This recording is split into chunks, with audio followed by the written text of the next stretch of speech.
It's amazing what can happen when we allow ourselves to be bored. You know, we might actually see that there is so much more in store and so much more we could explore if we only just allowed ourselves to be bored. But if you were placed in a room all alone by yourself, how long could you last with your own mental health? This is the question. One of the famous philosophers, famous mathematicians back in the day, his name was Blaise Pascal. And he said that all of humanity's problems stem from our inability to sit by ourselves in a room alone. I want to just say that one more time. He said, all of humanity's problems, not one of humanity's problems, not a few of humanity's problems. He said, all of humanity's problems stem from our inability to sit by ourselves in a room alone. Now just think about that for a second. Just munch on that just for a second, because back in the day there was a man named Timothy Wilson. And this was a social psychologist. Social psychologist Timothy Wilson decided to do an experiment. And this was a very interesting experiment where he conducted on willing participants. He got volunteers to actually come in and do this social experiment where he placed these volunteers in a room, an empty, unfurnished room with nothing but a small button. And what's interesting about this button is that, you know, the willing participants were hooked up with something around them, and they were told that if they pressed this button, that it would administer an electric shock. They knew that they would be electrocuted if they pressed this button. My friend, do you know that in just 15 minutes, in just 15 minutes, 67% of the males and 25% of the females chose to willingly electrocute themselves over doing nothing.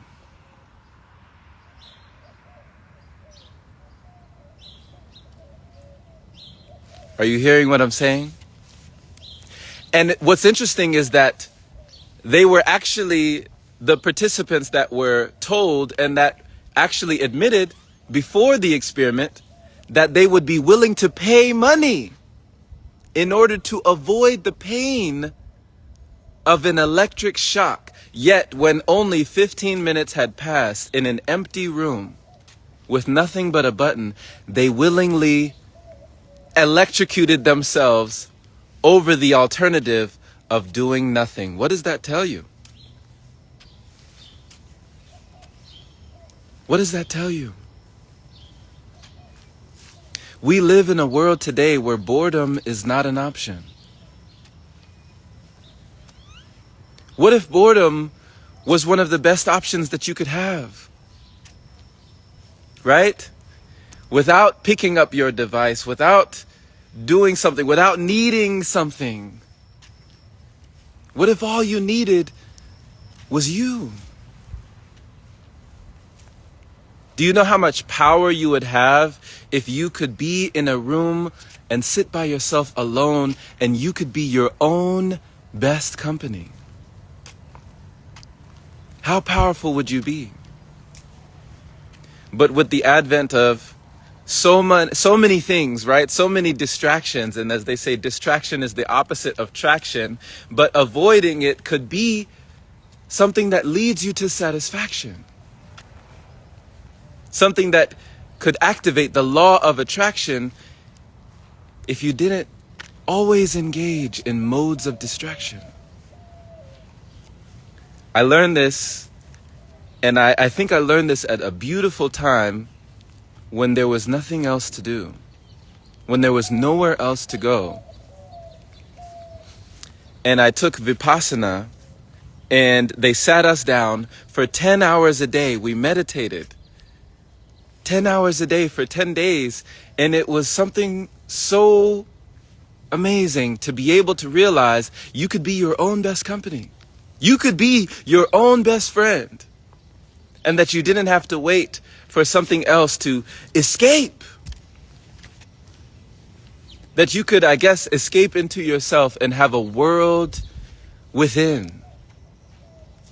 And this was a beautiful place that I started to begin to explore inside. A place that always resides inside. A place that you can confide inside. You can be your own confidant. You can have your own inner confessions.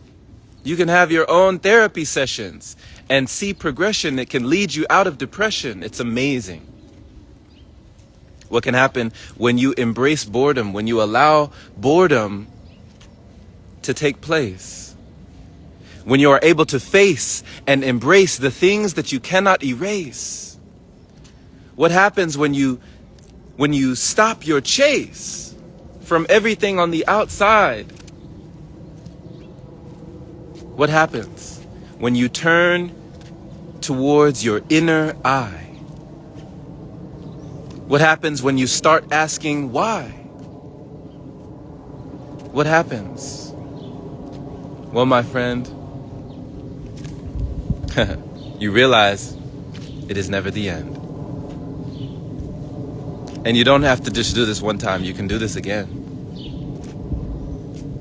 Embrace and cherish the time that you spend. So thank you so much for listening to this message. It was just a short one. Just wanted to come on and share this with you because I thought this was amazing, this study that was done here. How long would you last in a room alone with nothing and no one's company but your own? What would the things that would start to be known? And what inner ailments might start to be shown? Right? It's a very interesting question to ask. For many of us, it's a challenging task. But if you would be willing to bask in your own inner light, you might realize in the end, it'll be all right. For as I heard John Lennon say, everything will be okay in the end. And if it's not okay, it's not the end. Embrace yourself today, my friend. Much love, and we'll see you again.